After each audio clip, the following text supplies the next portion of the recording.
아버지께서요, 우리 가슴 속에 주신 그 모든 소원들 이루어지기를 축복합니다.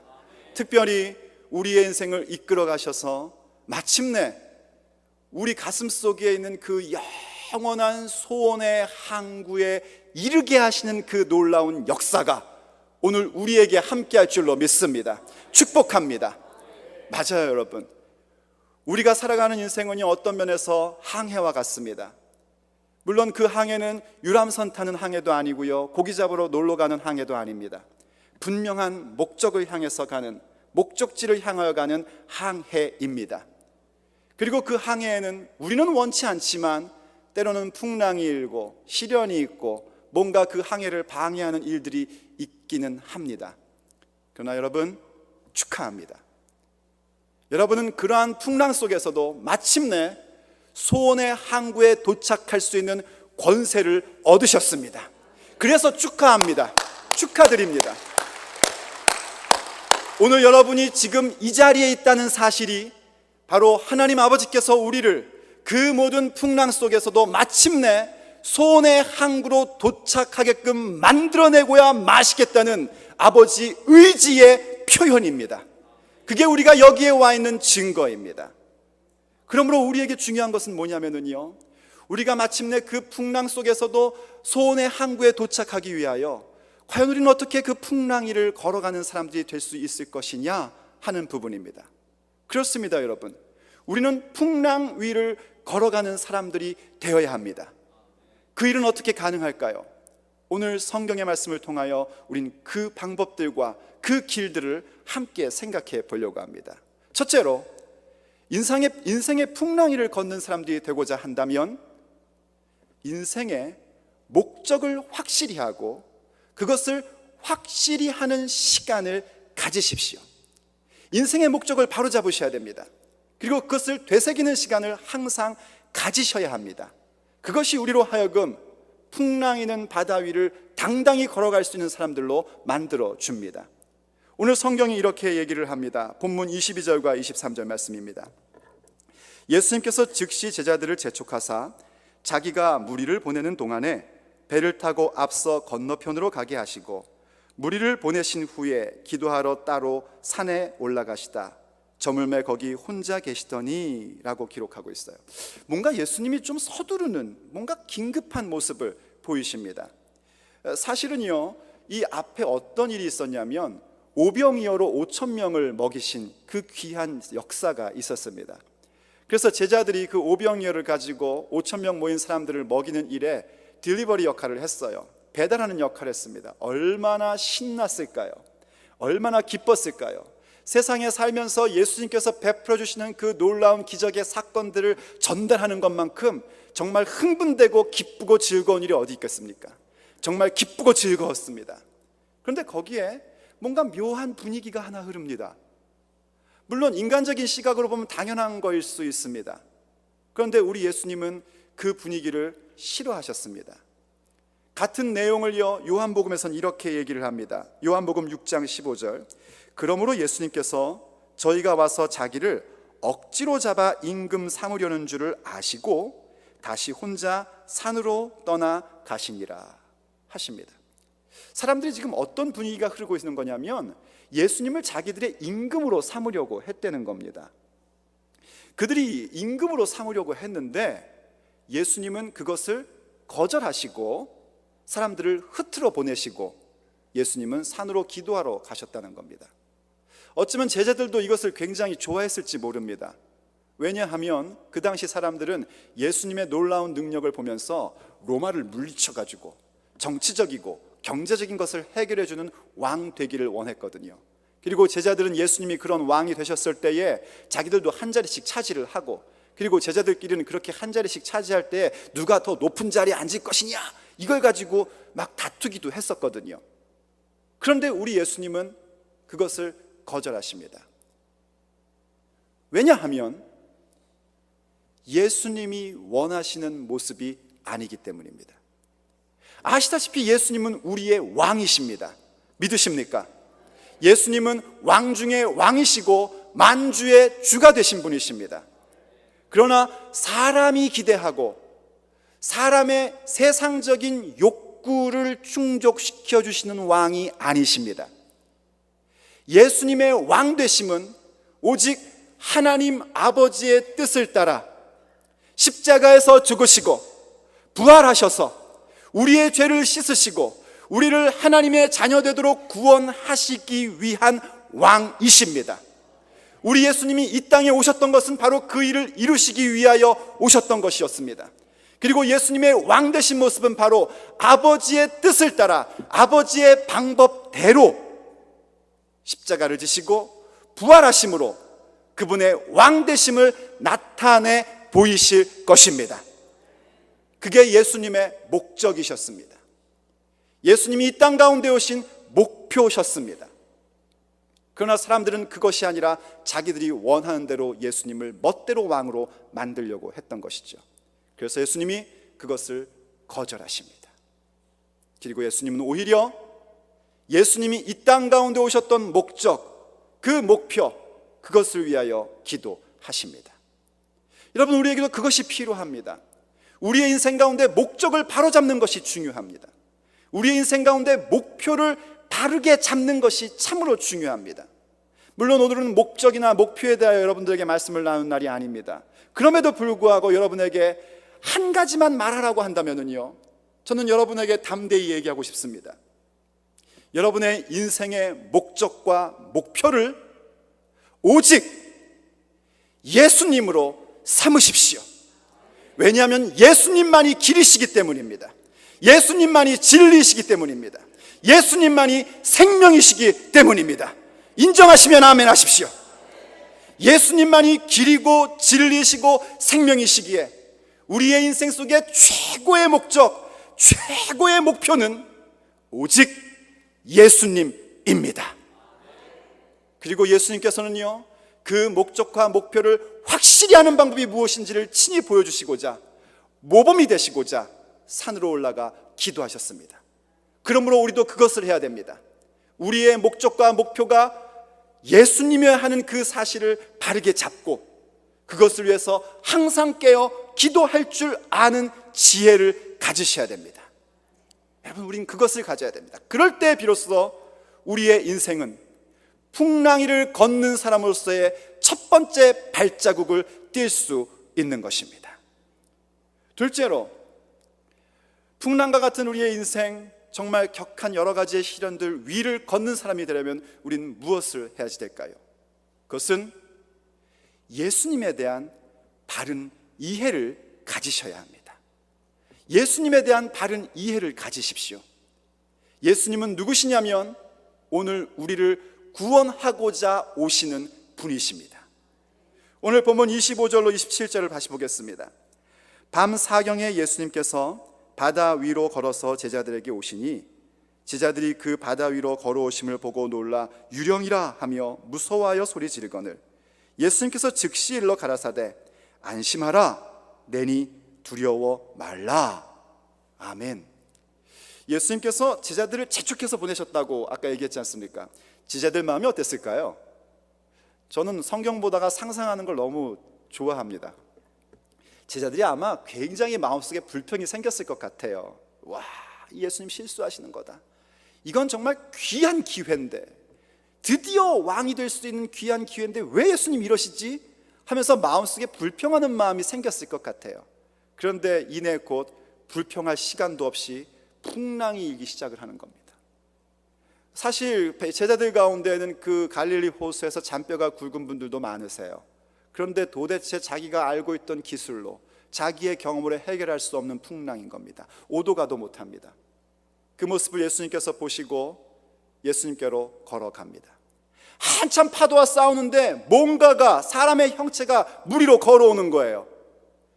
예수님이라고는 상상도 못하고요, 제자들이 깜짝 놀랍니다. 여러분 생각해 보세요. 바다 위에, 그것도 폭풍이 있는데 거기에 뭔가 사람의 형체가 걸어온다. 그거 뭐예요? 우린 예수님인 줄 알지만 그거 모르는 상태에서는요, 그렇죠, 우리 한국식 하면 귀신이다 그럴 텐데 유령이다 한 거예요. 얼마나 깜짝 놀랐겠습니까? 옛날 사람들도요, 성경시대 사람들도요, 바다에서 유령 보면은 배가 침몰한다라는 그런 생각을 가지고 있었대요. 이젠 죽었구나 하는 겁니다. 적어도 유령이라는 것은 아무 쓸모가 없어요. 풍랑이는 상황 속에서, 인생의 고통 속에서, 시련 속에서 뭔가 커다란 일을 만났을 때에 그 폭풍 가운데서 유령이 다가온다는 건 아무 쓸모없는 일입니다. 괜히 공포심만 더해질 뿐입니다. 그랬더니 예수님이 즉시 말씀하십니다. 아니다, 나다, 나. 그러니 두려워하지 말라 하고 말씀하세요. 여러분, 그렇습니다. 예수님은요, 우리의 인생의 배를 침몰시키거나 혹은 쓸모없는 존재로 오시는 것이 아니라 우리를 구원하러 오시는 구세주이십니다. 세상 사람들은 그렇게 생각합니다. 예수님께서 우리의 인생에 다가오고 그들의 삶에 다가갈 때요, 자꾸 예수님을 그저 그냥 귀찮은 존재처럼 생각하는 경우들이 있습니다. 당신의 인생에 풍랑을 만났습니까? 예수님이 계십니다. 그러면 그들은 생각합니다. 아, 종교 얘기구나. 아, 종교는 참 성가셔. 그렇게 생각을 합니다. 그러나 아닙니다. 예수님은 우리를 풍랑 가운데서 구원하시 유일한 분이십니다. 예수님에 대한 바른 이해가 있어야 된단 말입니다. 예수님에 대한 오해를 버리고 바른 이해를 가질 때에 우리는 풍랑이를 걷는 자가 될 수 있습니다. 그리고 또 한 가지 예수님에 대해서 바르게 이해해야 될 건 뭐냐면, 예수님은 예수님께서 하실 일들을 우리에게 요청하신다는 겁니다. 다시 한번요. 예수님은 주님이 직접 하실 일들을 우리에게 하라고 요청하십니다. 무슨 얘기인지 설명을 드려드릴게요. 다시 한번 성경을 보십시오. 28절과 29절입니다. 베드로가 대답하여 가로되 주여, 만일 주시어든 나를 명하사 무리로 오라 하소서 한데 오라 하시니 베드로가 배에서 내려 물 위로 걸어서 예수님께로 가되. 그렇죠, 예수님이 얘기해 주셔요. 유령 아니다. 너의 인생의 성가신 존재가 아니다. 그냥 하나의 종교 아니다. 너의 인생을 구원해 줄 유일한 존재가 나다 하고 말씀을 해주시는 거예요. 그랬더니 이번엔 베드로 사도님이 똑똑하셨습니다. 주님이십니까? 그렇다면 나에게 오라고 하십시오. 무리를 걸어서 오라고 하십시오. 여러분, 저는 여러분이 그거 하기를 바랍니다. 예수님께서 여러분에게 내가 너의 구원자다, 내가 너의 문제를 해결해 줄 수 있고 네 숙제를 해결해 줄 수 있는 유일한 구원자다 하고 말씀하실 때, 주님이십니까? 그렇다면 나에게 명하셔서 이 풍랑이를 걸어오라 하십시오. 얼마나 스마트했는지, 얼마나 똑똑했는지. 혹시 여러분 오늘 일부 예배 가운데에도 여러분 가운데 아직까지 예수님 믿지 않는 분들이 계십니까? 오늘 예수님께서 말씀하십니다. 내가 너의 구원자라고, 내가 너를 구원하겠다고 그렇게 여러분에게 지금 초대하고 말씀하고 계십니다. 성가신 일 아닙니다. 귀찮은 일 아닙니다. 여러분을 풍랑 위에서 걷게 하실 수 있는 유일한 분이십니다. 그 음성 들으시기를 축복합니다. 그리고 요청하십시오. 만일 정말 예수님이 내 인생의 구원자라면 내가 지금 만나고 있는 이 풍랑이를 걸어오라고 좀 말씀해 주세요. 이렇게 예수님께 요청할 수 있는 똑똑한 자가 되시기를 축복합니다. 그럼 주님은 말씀하십니다. 와라. 그런데 예수님의 대답이요, 너무나 단순하고 명료합니다. 와라. 베드로가 이렇게 했다면 어땠을까요? 와라 했을 때, 네? 와라고. 네? 아니, 제가 비록 예수님께 주님이시면 오라, 되게 명하십시오, 무리를 걸어라 명하셨다고 라고 얘기를 했어도 그렇죠. 어떻게 여기를 걸어요? 뭔가 방법론을 말씀해 주셔야죠. 주님, 뭐 폭풍을 좀 잠잠케 하신 다음에, 전능하신 주님께서 폭풍을 잔잔하게 하신 다음에 뭐 배에 있는 구명보트를 잡고 헤엄쳐 오라고 하시든지, 뭐 그것도 아니면은 왼발부터 나가든지 오른발부터 나가든지 일단 왼발을 딱 물에 딛고 그게 빠지기 전에 오른발을 딱 딛고 오른발이 빠지기 전에 왼발을 딱 딛고, 아직 무슨 말인지 잘 모르세요? 이렇게 해서 오라고 하시든지 뭐인가 방법론을 가르쳐 주셔야죠 라고 묻지 않았습니다. 그리고 우리 주님은 그렇게 말씀해 주시지 않습니다. 그냥 단순합니다. 와라. 믿어라, 기도해라, 간구해라. 왠지 아십니까? 예수님께서 베드로 사도에게 와라 라고 할 때는요, 네 실력으로, 네 파워로, 네 경험으로 와라, 이 말씀 아닙니다. 주님께서 너가 내 명령 듣고 순종하면 내가 걷게 할 것이다, 내가 무리를 걷게 할 것이다, 내가 풍랑이를 걷게 할 것이다, 내가 너에게 능력 줄 것이다, 그래서 오라 하고 명하신 겁니다. 저는 그래서 오늘 여러분에게 똑같이 권면하고 싶습니다. 예수님께 오십시오. 예수님을 믿으십시오. 예수님께 오세요. 그럼 예수님께서, 우리 주님께서, 우리 하나님께서 말씀하신 바를 직접 이루실 겁니다. 우리 예수님은 그런 분이십니다. 우리 예수님은 우리의 인생에 우리가 만나는 풍랑 가운데서 우리를 구원하시는 유일한 구원자이시고, 그분이 직접 행하실 일들을 우리에게 아주 단순하게, 아주 명쾌하게, 아주 정확하게 명하시는 분이십니다. 그 예수님을 이해하셔야 됩니다. 그럴 때 우리는 우리의 인생의 풍랑이를 당당히 걸어갈 수 있는 사람들로 세워지게 되는 것입니다. 세 번째로, 인생의 혼란과 시련을 당당히 걷고 싶다면요, 예수님께 집중하십시오. 예수님께 집중하셔야 됩니다. 오늘 본문 29절로 31절 이렇게 얘기합니다. 오라 하시니 베드로가 배에서 내려 물 위로 걸어서 예수님께로 가되. 여러분 생각해 보세요. 세상에서요, 물 위를 걸은 사람은요, 이 베드로밖에 없습니다. 베드로 사도님을 만만히 보시면 안 됩니다. 저는 나중에 천국 가면은요, 사실 만나서 여쭤볼 분들이 한두 분이 아니에요. 성경 읽다 궁금한 거 가서 다 여쭤봐야죠, 그렇죠? 물론 다 지혜로 다 알게 되긴 하겠지만, 하지만 이건 해보고 싶어요. 베드로 사도님 탁 만나면 이럴 거예요. 베드로 사도님 안녕하셨어요? 저 아시죠? 뭐 직접 뵙는 건 처음이지만은요, 저 아시잖아요. 근데 베드로 사도님 그때 느낌 어떠셨어요? 그 풍랑이는 그 물결이를 딱 걸어갈 때 그 느낌, 우와, 진짜 정말 부러워요, 사도님. 저도 한번 걸어보고 싶었는데 예수님께서는 저한테 한 번도 그런 기회 안 주시더라고요. 물 위를 걸어와라, 이거 한 번도 안 명해 주셨어요. 정말 샘나요, 사도님. 얼마나 기분이 좋으셨을까? 아마 그러면 우리 예수님께서 저한테 옆에 오셔서 그럴 거예요. 툭툭 어깨 치면서, 야 영희야, 너도 했잖아. 예? 제가 언제요? 주님 저한테 물 위로 걸어온 적 언제 그런 적 있어요?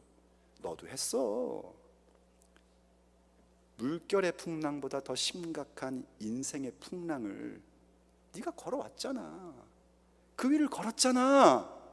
내가 그 위를 걸어오라고 해서 너 걸었잖아. 그럼 전 대답할 겁니다.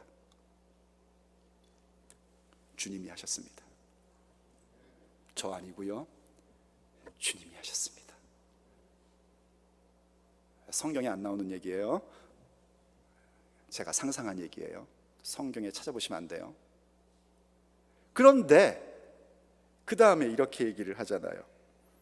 가되 바람을 보고 무서워 빠져가는지라 소리질러 가로되 주여 나를 구원하소서 하니 예수님께서 즉시 손을 내밀어 저를 붙잡으시고 가라사대 믿음이 적은 자여 왜 의심하였느냐 하시고입니다. 이 부분은 좀 베드로 사도님이 부끄러워하실 것 같아요. 그래서 이거는 안 여쭤보려고요. 그냥 걸은 것만 여쭤보려고요. 민망한 거 여쭤보면 뭐 하겠어요, 그렇죠? 근데 우리는 이제 배워야 돼요. 빠졌어요. 왜 빠졌죠? 풍랑을 보고 무서워 빠졌다는 겁니다. 여러분, 인생의 풍랑을 보고 무서워한다는 것은 뭐에 대한 반증이냐면요, 예수님에 대한 집중력이 뭔가 흐트러지고 있다는 것입니다. 그래서 점점 그 풍랑 속에 빠져들어가는 겁니다. 그럴 수 있습니다. 잘했다는 얘기가 절대로 아닙니다. 그럴 수 있다는 겁니다. 중요한 건 뭐냐면 그 순간 예수님께 나를 구해달라고 외치는 자가 되셔야 됩니다. 그건 또 다른 의미의 예수님께 집중하는 행위입니다. 예수님께 집중하면서 풍랑에 빠지지 않고 걸어가는 것 중요합니다. 그런데 때때로 우리가 뭔가 때문에, 뭔가 하나님과의 교제를 놓칠 때에 우리의 인생이 점점 풍랑 속에 빠져들어가는 것을 느낄 때 다시 예수님께 나를 구해달라고 외치는 것, 그것 역시 예수님을 향한 중요한 집중 가운데 하나입니다. 왜 우리가 예수님께 구해달라고 말할 수 있을까요? 그것은 예수님과 우리 사이가 이미 벌써 구원자와 구원받은 자, 주님과 그 따르는 종, 그 관계가 이루어졌기 때문입니다. 우리가 뭔가 어려움이 생길 때, 우리가 뭔가 풍랑 가운데 있을 때 하나님 앞에 도움을 요청하는 것은요, 우리가 하나님을 믿는 믿음의 반증입니다. 그것은 하나님을 다시 집중하는 순간이 온 것입니다. 그것을 우리가 가질 줄 알아야 됩니다. 하나님께서는 시편에서 우리에게 이렇게 말씀하신 적이 있어요. 시편 50편 15절 말씀입니다. 하나님께서 말씀하신 겁니다. 환난 날에 나를 부르라. 내가 너를 건지리니 네가 나를 영화롭게 하리로다. 할렐루야. 요즘 목사님하고 많은 대화를 나누는데 목사님이 그런 말씀하시더라고요. 이 목사, 나는 이게 정말 좋아. 정말 좋아. 환난 날에 나를 부르라. 이건 관계성이 딱 주어졌다는 거잖아. 맞아요, 여러분. 이건 정말 하나님과 우리 사이의 관계가 완전히 이루어져 있는 상태를 얘기하는 겁니다. 그래서 환난 날에 나를 부르라. 내가 너를 건질 것이다. 네가 나를 영화롭게 하리라. 물론 건진받은 다음에 우리가 하나님을 영화롭게 하는 일들이 있지요. 그렇지만은요, 그것과 함께 내가 환난 중에서도, 인생의 풍랑 중에서 아버지 나를 도와주세요 하실 때에 하나님께서 우리를 건지시는 그 자체가 벌써 아버지를 영화롭게 하고 있는 것입니다. 그래서 아버지께서 우리에게 말하는 거예요. 환난 날에 나를 부르라고요. 부르라고. 우리가 뭔가 풍랑을 만나고 있거나 점점 빠져들고 있고 헤어나오지 못하는 상황 가운데 있다면 여러분, 다시 예수님께 부르짖으세요. 주님, 나를 도와주세요. 주님, 나를 구해주세요. 저를 그냥 내버려 두지 마세요. 저 아버지의 자녀예요. 예수님 믿는 사람이에요. 그러니 나를 구원해 주세요. 여러분, 이 시편에서요, 내가 너를 건지리나의 그 너가 누구냐면, 시편 50편 앞으로 가면 성도를 얘기합니다. 그때 그 성도라는 것은 구약 성경의 언어로 얘기할 때에 은혜 받은 자라는 걸 의미해요. 은혜가 뭔지 아시죠? 은혜라는 게 우리의 입장에서는 너무나 야, 이거 이렇게 받아도 되나 싶을 만큼 값없이 주어진 것입니다. 그러나 주시는 분에게는 어마어마한 가격을 치른 것입니다. 우리가 상상할 수 없는 값을 치른 겁니다. 독생하신 자 우리 주 예수님 그리스도를 우리에게 주셔서 죽게 하시고 십자가에서 달리게 하시고 피 흘리게 하셔서 우리의 죄를 씻어주신 것이고요, 부활하시어 승천하셔서 아버지 영이신 성령님을 우리 가운데 보내주신 것입니다. 우리가 치른 것 아무것도 없이요. 그래서 우리가 그것을 은혜라고 얘기하는 겁니다. 그렇습니다, 여러분. 종종 우리는 하나님과의 어떤 그 교제를 놓칠 때가 있습니다. 펠로십을 놓칠 때가 있다고요.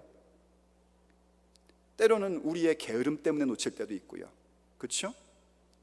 때로는 우리의 바쁨 때문에 놓칠 때도 있고요. 때로는 우리의 허물과 실수하는 그런 죄 때문에 놓칠 수도 있고요. 여러 가지로 하나님과의 그 교제를 놓칠 수 있습니다. 그래서 풍랑을 위를 걸어야 될 사람인데 그걸 못 걷는 경우가 생길 수도 있어요. 하지만 아십니까? 비록 하나님과의 교제가 흐려졌다 할지라도요, 예수님을 믿는 자는, 예수님을 영접한 사람은 결단코 하나님과의 관계성은 깨질 수가 없습니다. 그건 마치 이와 같은 겁니다. 세상에서 가장 큰 관계가 부모와 자식 관계 아닙니까? 그런데도 불구하고 때로는요, 그 사귐이, 부모와 자식 간의 교제가 서먹서먹해질 때가 있잖아요. 우리가 부족해서. 때로는 부모가 실수해서 그럴 수도 있고, 때로는 자식이 실수해서 그럴 수도 있고, 때로는 어떤 상황이 그렇게 만들 수도 있지 않습니까? 하지만 아시다시피 그들의 관계라는 것은 깨질 수가 없는 겁니다. 너 내 새끼 아니야. 이제부터 나는 엄마 안 할래. 이랬다 할지라도 그 관계는 깨질 수가 없어요. 왜냐하면 그들은 이미 혈육으로 연결되어 있는 존재이거든요. 하나님과 우리의 관계가 그런 거란 말입니다. 예수님 믿는 믿음 때문에 우리로서는 이게 진짜 그것만으로 되는 거야? 할 만큼 놀라운 그 사건의 역사, 은혜의 역사 때문에 예수님의 보혈, 그 피로 말미암아 하나님과 우리 사이는 아버지와 자녀라는 관계가 주어진 것입니다. 때로 교제가 희미해져서 풍랑을 만나도요, 그 관계는 놓쳐질 수 없는 거예요. 그래서 우리 교회가 관계 중심을 강조하며 지금까지 온 겁니다. 여러분은 정말 좋은 교회 다니는 겁니다. 인정하시면 아멘 하십시오. 진짜 좋은 교회 다니는 거예요. 그 관계를 기억한 자가 어찌 낭망하고 넘어져서 실망하고 포기하겠습니까? 비록 그 어떤 교제권이 좀 약해져가지고 집중력이 좀 흐트러져가지고 그 물에 점점 빠져들어간다고 이젠 죽었구나 하고 끝장을 내겠습니까? 그 관계를 아는 자에게 아버지 도와주세요. 예수님 저를 구해주세요. 저를 그냥 두시면 안 됩니다. 도와주세요. 믿음이 적은 자여 왜 의심하느냐? 좀 혼나면 어때요? 혼난 다음에 건져줬을 텐데. 혼나고 나서 건짐받는 게 중요한 거 아닙니까? 그 관계를 알고 정말 예수님께 다시 집중하고 그 모든 상황 속에서 하나님께 집중하는 모습을 가질 때에, 그 관계성을 알고 집중할 때에 우리는 당당하게 그 풍랑이를 걷는 사람으로 세워지게 되는 것입니다. 네 번째로요, 거의 결론적인 얘기인데요, 풍랑이를 걷는 사람이 되고 싶다면요, 마지막까지 예수님과 함께 걸어가십시오. 그분은 하나님의 아들이십니다. 오늘 본문 32절과 33절에서 이렇게 얘기를 합니다. 배 함께 오름에 바람이 그치는지라 배에 있는 사람들이 예수님께 절하며 가로되 진실로 하나님의 아들이소이다 하더라. 저는 이 부분이 정말 좋습니다. 특히 이거요. 배 함께 오름에 바람이 그치는지라. 할렐루야. 맨날 폭풍만 있는 거 아닙니다. 예수님 함께 하실 때에 바람이 그칠 줄로 믿습니다. 그런데 어떻게 했대요? 예수님과 함께 배에 올랐대요. 누가요? 베드로 사도하고요. 베드로와 예수님이 함께 올라간 겁니다. 어떻게 같이 왔을까요? 배까지. 지금 본문 보니까 뭘 우리가 알 수 있냐면 예수님과 베드로가 배에 오르실 때까지 아직 풍랑이 일고 있는 거예요. 그렇죠? 오른 다음에 바람이 그친지라. 그럼 베드로 사도가 막 빠졌어요. 그래서 예수님이 오셔가지고 건지시면서 얘기하세요. 믿음이 적은 자여 왜 의심하느냐 하신 다음에 예수님은 걸어서 가시고 너 의심했으니까 헤엄쳐와. 이랬을까요? 저는 전혀 그랬을 거라고 생각할 수가 없습니다. 예수님과 베드로가 함께 풍랑 위를 당당하게 걸어갑니다. 이 놀라운 사건이 우리에게 있기를 축복합니다. 예수님의 손을 꼭 잡으십시오. 그리고 예수님을 여러분의 인생의 배 위에 모시십시오. 그러면 바람이 멈추어집니다. 그리고 요한복음 이렇게 얘기를 합니다. 요한복음 6장 21절에 이에 기뻐서 배로 영접하니 배는 곧 저희의 가려던 땅에 이르렀더라. 저는 이 말씀을 굉장히 의미 있게 생각합니다. 문자적으로는 그들이 가려고 했던 갈릴리 호수 저편으로 갔다는 얘기입니다. 하지만 의미적으로 생각한다면 예수님을 배에 영접하니 배는 곧 저희의 가려던 곳, 그들의 목적했던 그 자리, 소원의 항구, 우리의 영원한 그곳 이르렀더라, 그겁니다. 저는 오늘 이 말씀을 보면서 한 시편이 생각이 났습니다. 이 시편을 한번 읽어드릴게요. 선척을 바다에 띄우며 큰 물에서 영업하는 자는 여호와의 행사와 그 기사를 바다에서 보나니 여호와께서 명하신즉 광풍이 일어나서 바다 물결을 일으키는도다. 저희가 하늘에 올랐다가 깊은 곳에 내리니 그 위엄을 인하여 그 영혼이 녹는도다. 저희가 이리저리 구르며 취한 자같이 비틀거리니 지각이 혼돈하도다. 여러분 이해가 되십니까? 정말 인생이 항해하는 것 같은데 풍랑 때문에 정신이 하나도 없는 거예요. 술 취한 사람 같고 정신이 하나도 없고, 배가 막 하늘 위까지 올라갔다가 바다 깊은 곳까지 뚝 떨어졌다가 정신없어서 비틀거리고 헤매고 어찌할 바를 모르는 겁니다. 그런데 그 다음 이렇게 노래합니다. 이에 저희가 그 근심 중에서 여호와께 부르짖음에. 어떻게 여호와께 부르짖을 수 있었습니까? 하나님이 우리의 아버지 되셨으니까. 하나님께서 우리에게 부르짖으라고 말씀해 주셨으니까. 그래서 그들이 여호와께, 근심 중에서 여호와께 부르짖음에 하나님께서 그 고통에서 인도하여 내시고 광풍을 평정히 하사 물결로 잔잔케 하시는도다. 이 은혜 함께 하시기를 축복합니다. 하나님께서 광풍을 잠잠케 하셨습니다. 그래서 이렇게 얘기합니다. 저희가 평온함을 인하여 기뻐하는 중에 여호와께서 저희를 소원의 항구로 인도하시는도다. 할렐루야, 할렐루야. 기뻐하는 중에. 정말 얼마나 기쁩니까? 예수님이 배 위에 오르자, 나의 인생의 항해선 위에 오르자 바람이 멈춥니다. 그토록 두려웠던 광풍이 멈춰집니다. 우리가 목적하고 가려고 했던, 소원을 향하여 가려고 했던 것을 막고 있던 광풍이 멈춰집니다. 그래서 마음을 기뻐하고 즐거워하는 사이에 어느새 아버지께서 우리를 우리의 소원의 항구, 영원한 우리의 집, 아버지의 집으로 인도하십니다. 그것이 바로 풍랑 위를 걷는 사람들의 모습입니다. 사랑하는 여러분, 우리가 믿음의 삶을 살던 혹은 아직 믿지 않는 사람이던 인생 가운데서 풍랑은 만나기 마련입니다. 그러나 중요한 것은 그 풍랑 위를 걸을 수 있는 그 권세와 능력이 예수님을 믿는 자에게 있다는 것입니다. 그러므로 예수님을 믿지 않는다면, 혹 예수님을 영접했음에도 불구하고 여러분의 삶의 현장 가운데 예수님이 계시고 예수님이 모든 문제 해결의 주인이시고 나의 영혼을 지키시며 인도하시는 분이라는 사실에 대하여 깜빡 잊고 있었다면, 오늘 예수님을 영접하시고 예수님이 나의 인생의 주인 되심을 인정하시기를 축복합니다. 정말 예수님만이 내 인생의 목적이 되시고 목표가 된다는 사실을 다시 한번 정하시기를 축복합니다. 그리고 그 일을 위하여 여러분 깨어서 기도하는 지혜를 갖기를 원합니다. 예수님을 목적으로 삼고 예수님을 목표로 삼을 때에 우리는 풍랑 위를 걸을 수 있는 사람으로 세워지게 됩니다.